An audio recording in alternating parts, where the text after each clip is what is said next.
The April 28th video, he's gone now. He can't be hurt or embarrassed, and I wanted you to see how beautiful that hospital is. Coral Gables Hospital, where I chose to put him when he collapsed on April 11th. Roxana gave me a choice of Mercy or Coral Gables Hospital, and I said, no, let's do Coral Gables Hospital. It's closer. And besides, it's where my father was born in 1927. Of course, all the original buildings have been changed over the years. It was Dr. Tallman's private hospital in 1927 when my father was born there, delivered from his mother's body by his own father, who was a staff surgeon there at the hospital. So, yeah, I wanted to have Ernie someplace close, but also I wanted him to live, and I knew they would give him great care, and they did.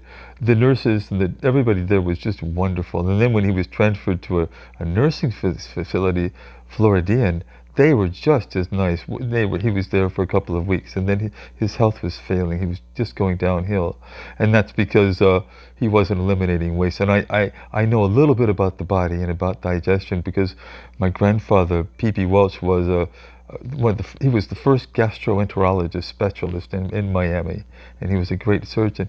And I read all of his medical books when I was a child, and I learned a little bit about digestion. If you put food into a human body, you must be eliminating waste at the same time. If it gets bound up, the person will die. And they knew this in thousands of years ago.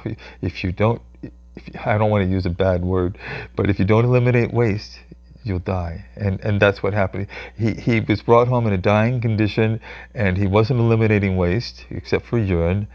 And then he vomited after he'd been here for a day. The professional nurses that came and took over the case said, "Oh, he vomited." Well, yeah, that's because he was backed up.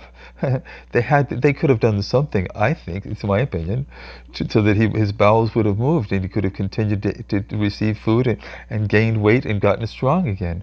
I don't think he was terminally ill with lung cancer or anything like that. No, I happen to know him for 41 years, and I know that his esophagus was scarred and he choked, and he was suffering with aspiration pneumonia. Food would go down the windpipe instead into the belly, and he lost his dentition. He couldn't chew food. He had to eat pureed food.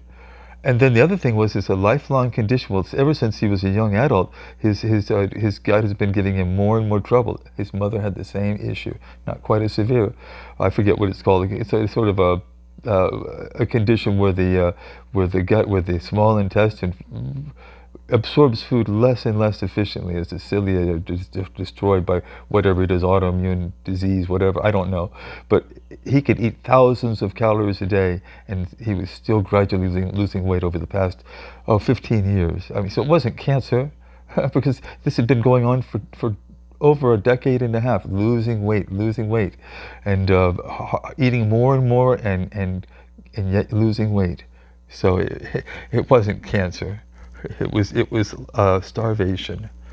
Yeah. Okay. So I'm just giving my thoughts for my family and friends.